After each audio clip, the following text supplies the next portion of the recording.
Good afternoon. Your Royal Highness, it is such a pleasure to be back with you 1 year after we were on this stage. And the theme of this Future Investment Initiative is the new compass. And so I'm wondering if you could help guide us through how we think about the energy transition and the trilemma of affordability, sustainability, and security. If you just give me a second to transition my chair this way, okay. I could see the whole audience. I keep trying to make sure that I'm respectful of everybody.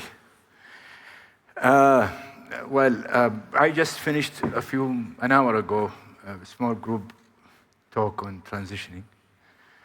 I believe we have a record to show that not only we are transitioning, but actually we want to make sure that we become a model for how a hydrocarbon economy based on hydrocarbon for so many years that can manage to transition, yet to ensure that transition will happen, to ensure that we are improving our achievements when it comes to the trilemma that everybody is aspiring for, which is very simple. You're talking about energy security, you're talking about affordability, economic growth, economic prosperity, and of course, sustainability, and certainly a good element of that has to do with climate change. If we can prove it to everybody, and if we can prove to everybody that we are a still committed partner in the Paris Agreement. After all, we were not only a signee of that agreement, but if you talk to my friend John Kerry and the rest, they will tell you that the Saudi team then, and I was part of that team, we negotiated all the letter and dot and comma, and we felt satisfied with what we have achieved. And I think it goes without saying, we have to execute what we have willingly committed ourselves to. Your Royal Highness, before I hand it over to my dear friend Sara, I wanted to ask you about COP28. It's in this region starting in December. What do you think that we should be looking for from COP28? There's going to be a big Saudi Green Initiative day. So as we think about COP in this region, what do you think could be the key accomplishments from that summit?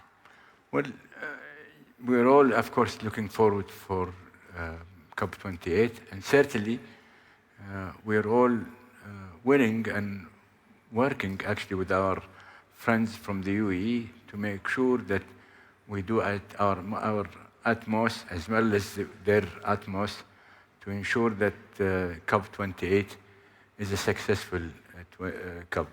I'll have to remind people that there were 3 COPs. This is going to be the 3rd COP in the Middle East. It started in Marrakesh, and just last year it was in Sharm el-Sheikh, and this year is in Dubai. And that tells you a lot of how much we're committed as a region to the issue of attending to climate change. I have to also remind or inform our friends who are not aware of what we have done 2 weeks ago. We hosted the Middle East Climate Week, and we can share with everybody the numbers we had. We had 9,000 participants. The activities within that week, I think it went as high as 245 different activities. I think there is nothing that could be discussed that was not discussed. And it actually was helpful for our friends from the UAE to try to take the input for what people's expectations are. Now, success is a relative thing, because it all depends on the eyes of the beholder. Unfortunately, this issue of climate change has been driven by 2 extremes. You know, I call them, I don't care, it's a free country. We call them, you know, the environmental hooliganism and the climate change denial hooliganism.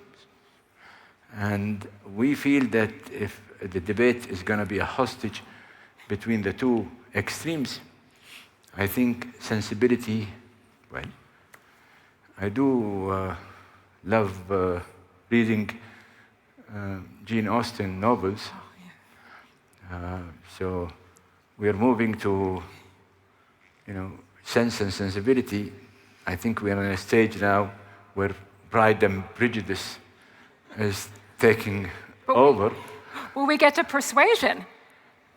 It's coming. Okay. The reality check will make sure that persuasion, although I don't like the ending of persuasion, it was, but you see, that's exactly what we are trying to avoid. And thank you for bringing persuasion. Persuasion as a novel ended up badly. And it was, persuasion ended up badly because it was the calamitous end of it. And this is what we are trying to do, which is to avoid being persuaded to do the right thing after the fact. When we have an energy crisis, when we have lack of economic growth, when we, in the most arrogant, condescending way, forfeit the idea that there is at least, and I keep challenging people of how this number was put together, but for the sake of lack of any clear data, there's still 800 million people with suffering from energy poverty. 2.2 million, they don't have even clean source of energy to cook. The number of deaths and the number of illnesses is beyond anybody's imagination. We're living still in a world that a good chunk of the world population are still chopping trees, which means that they're getting rid of sinks, which is so crucial in the removing side. But they have to make a living, so they burn it and sell it as charcoal. And it's all hands-to-mouth situation. This is the kind of condescending anomaly that is governing today, which is a top-bottom approach. And it's either, if you want to go with us, you are a believer and you're a good boy. If you don't do what we tell you to do, you're not a believer and you're not a good boy. That debate has to end. How to end it?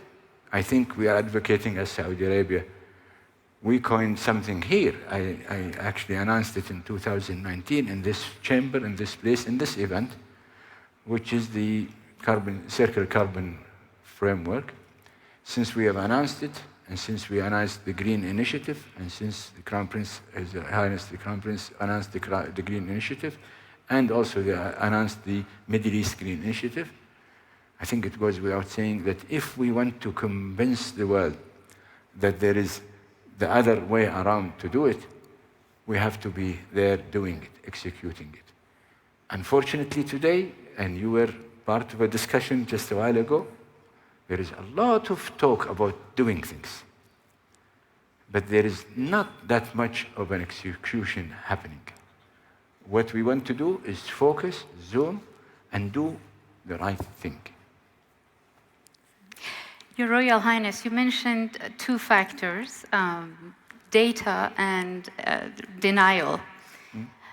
Some of this, it seems that at the time that we are at the brink of a transition, some people that they are actually producing data and scenarios, their assumptions are fixated on color versus carbon, which is the actual issue.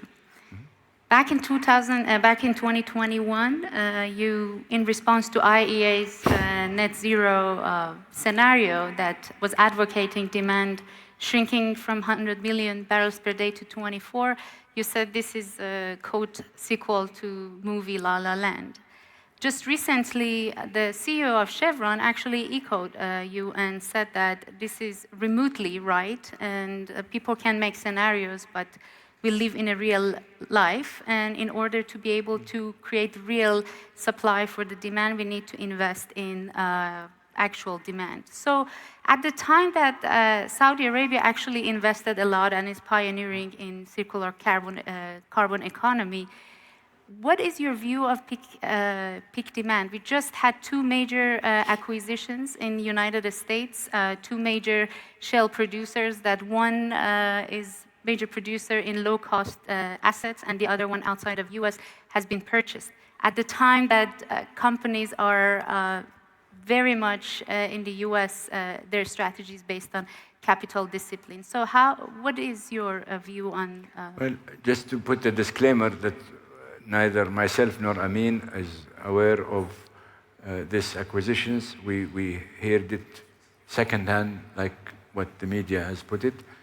But it could not have come in a better time, honestly. I know the two companies. As you know, Chevron was the very first company to operate in Saudi Arabia. So is Exxon. Even as they merged as Chevron Texaco and ExxonMobil, and now Exxon. This industry goes through these changes. But I take it that the two CEOs of these two good companies, sizable company, probably the most sizable companies, whom I, with honor and pleasure, I would tell you that both of them are personal friends of mine. I know them, I know what kind of professionalism that they master. Not only them as CEOs, but even their boards, the company, the two companies. I don't think that they would, Exxon would merge with the Pioneer for charity purpose, or for that matter, Chevron would do that with Hess without having a reason. And the reason is very simple.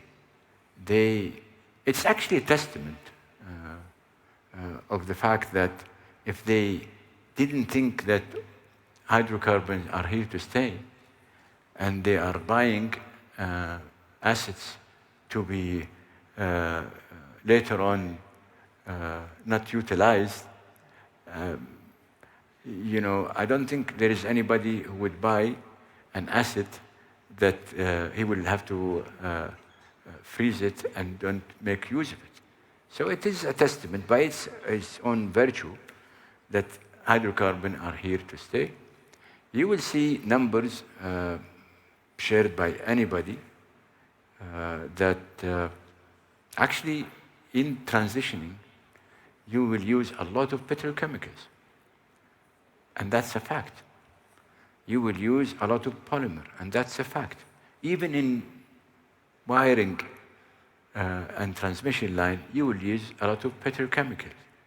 Now, we don't want to talk about mining, because the mining story is a very scary story. I was in a group with Amin just a while ago, and we shared numbers, and many of them shared their numbers.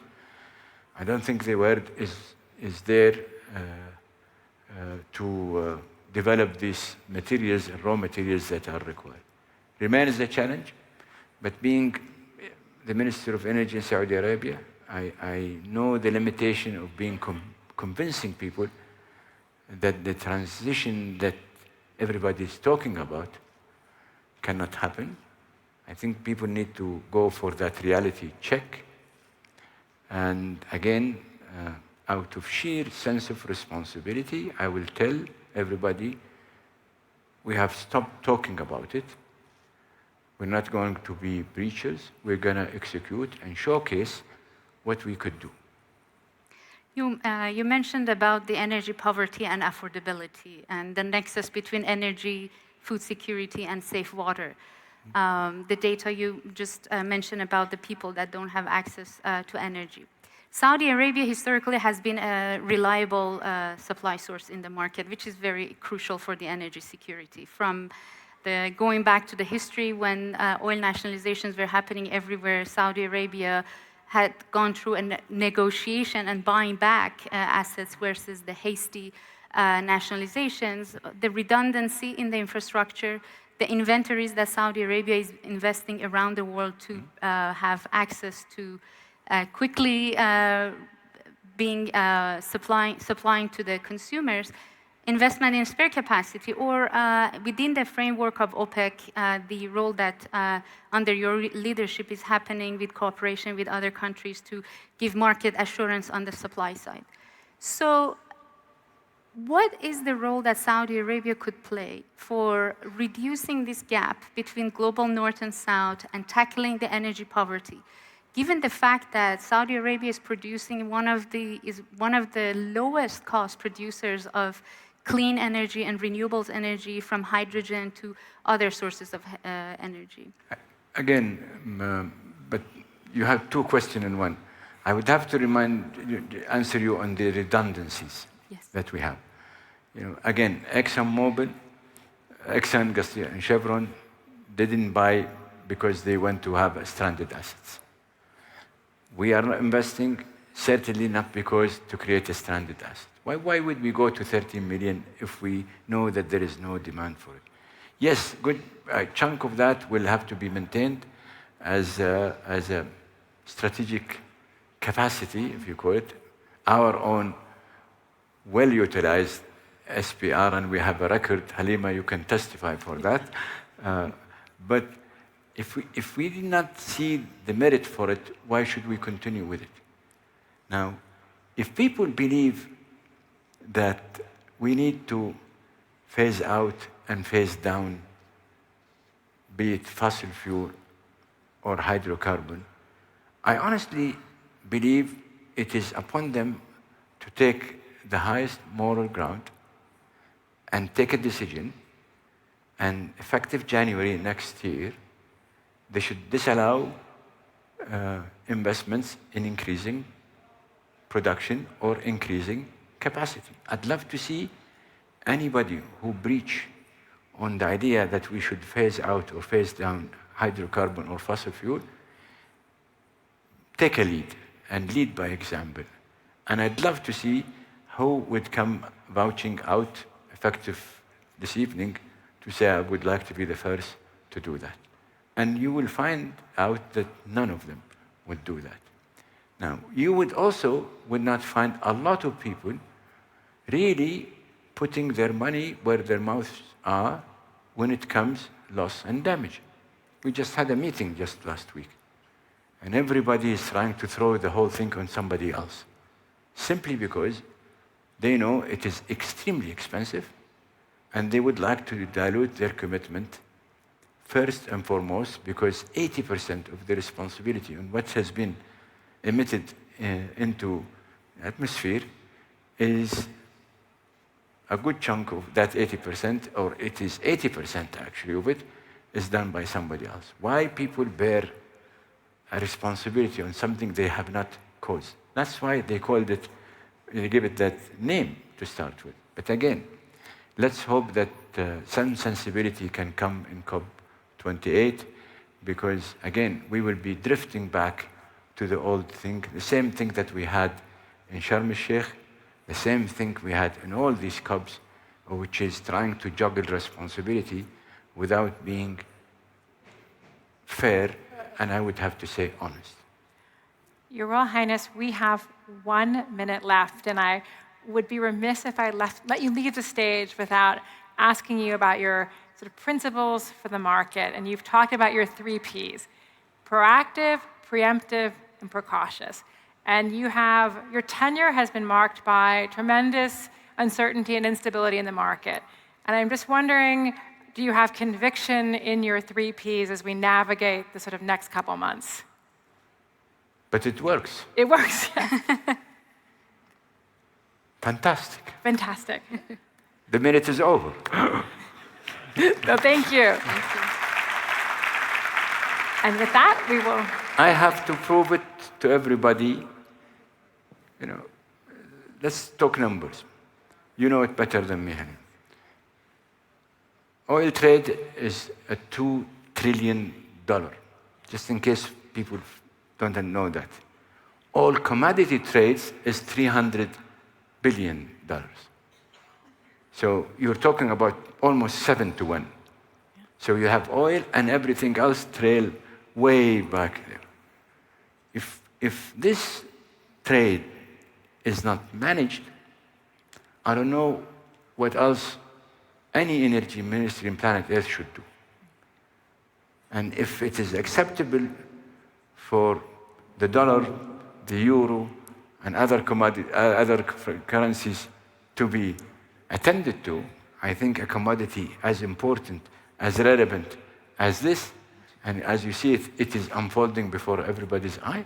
I think it goes without saying, we don't need to be permitted by anybody to ensure that we have a less volatile oil market that will help the world economy to grow and prosper. Thank you. Well, Your Royal Highness, this was such an exceptional pleasure to sit with you again. We look forward to the conversation next year, and we will see you soon. Thank you. Thank you.